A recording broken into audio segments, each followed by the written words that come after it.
Ce toit tranquille marche des colombes. Entre les pins palpite entre les tombes. Midi le juste y compose de feu la mer toujours recommencée. Ô récompense après une pensée, qu'un long regard sur le calme des dieux. Quel pur travail de fins éclairs consume main diamant d'imperceptible écume, et quelle paix semble se concevoir quand sur l'abîme un soleil se repose, ouvrage pur d'une éternelle cause, le temps scintille et le songe et savoir. Stable trésor, temple simple à Minerve, ô sourcilleuse, œil qui garde en toi tant de sommeil. Sous son voile de flamme, ô mon silence se diffuse dans l'âme, mes combles d'or aux mille tuiles toi. Temple du temps qu'un seul soupir résume. À ce point pur je monte et m'accoutume tout entouré de mon regard marin, et comme ô Dieu mon offrande suprême, la scintillation sereine sème sur l'altitude un dédain souverain. Comme le fruit se fond en jouissance, comme en délice il change son absence dans une bouche où sa forme se meurt, je hume ici ma future fumée, et le ciel chante à l'âme consumée le changement des rives en rumeur. Vrai ciel, beau ciel, vrai ciel, regarde-moi qui change. Après tant d'orgueil, après tant d'étrange oisiveté, mais pleine de pouvoir, je m'abandonne à ce brillant espace. Sur les maisons des morts, mon ombre passe, qui m'apprivoise à son frêle mouvoir. L'âme exposée aux torches du solstice, je te rends pur, admirable. Je te soutiens, admirable. Je te soutiens, admirable justice de la lumière, aux armes sans pitié. Je te rends pur à ta place première, mais regarde-toi, mais rendre la lumière suppose d'ombre une morne moitié. Oh, pour moi-même, à moi-même, en moi seul, auprès d'un cœur, aux sources du poème, j'attends l'écho de ma grandeur interne, amère, sombre et sonore citerne, sonnant dans l'âme un creux toujours futur. Sais-tu, fausse captive des feuillages, golfe mangeur de ces maigres grillages, sur mes yeux clos, secrets éblouissants, quel front l'attire à cette terre osseuse? Une étincelle y pense à mes absents.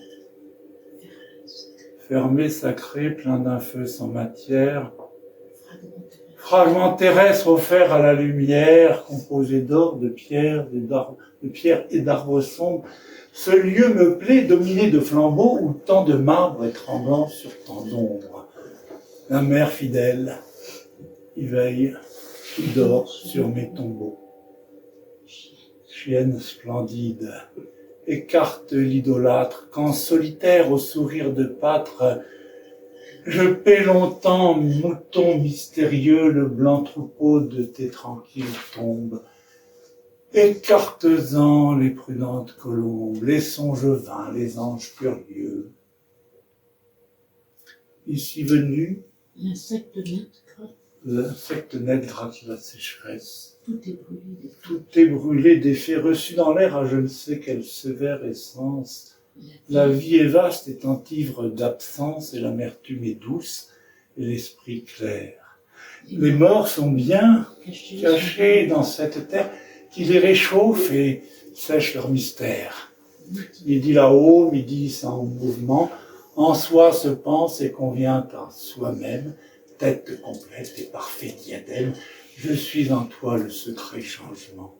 Tu n'as que moi pour contenir tes craintes. Mes repentirs, mes doutes, mes contraintes sont le défaut de ton grand diamant. Mais dans leur nuit toute lourde de marbre, un peuple vague aux racines des arbres a déjà pris ton parti lentement. Ils ont fondu dans une absence épaisse. L'argile rouge a bu la blanche espèce, le don de vivre a passé dans les fleurs. Où sont des morts les phrases familières? L'art personnelles, les âmes singulières. La larve file où se formaient des pleurs. Les cris aigus des filles chatouillées, les yeux, les dents, les paupières mouillées, le sang qui brille aux lèvres qui se rendent, les derniers dons, les doigts qui les défendent, tout va sous terre et rentre dans le jeu. Et vous, grande âme, espérez-vous un songe? Aux yeux de chair, l'onde et l'or font ici. Allez, tout fuit, ma présence est poreuse, la sainte impatience meurt aussi. Père profond.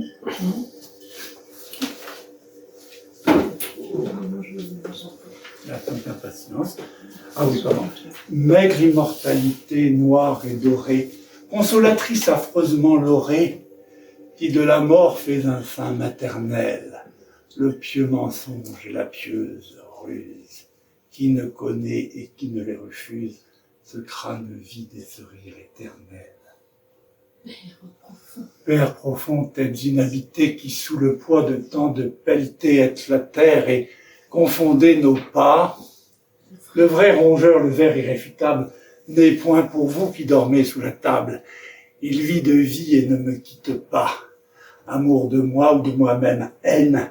Sa dent secrète est de moi si prochaine que tous les noms lui peuvent convenir.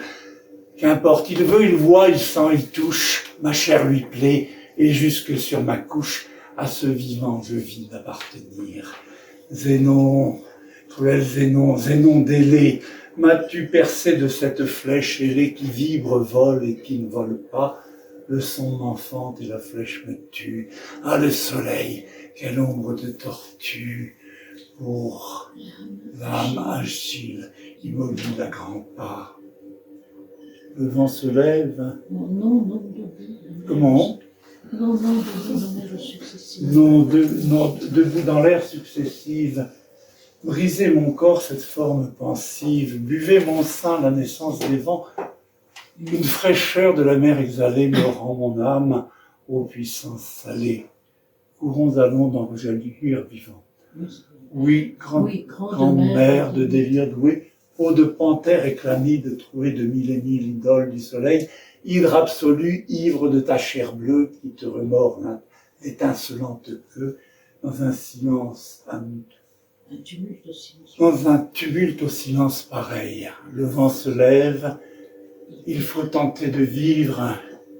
L'air immense ouvre et referme mon livre. Comment? La vague en poudre ose jaillir des rocs. Rompez, vague tout éblouie, rompez d'eau réjouie. Envolez-vous, page tout éblouie. Rompez, vague, rompez d'eau réjouie, ce toit tranquille où picoraient des phoques. Je suis désolé pour toutes les imperfections. C'est un peu long. Merci à vous.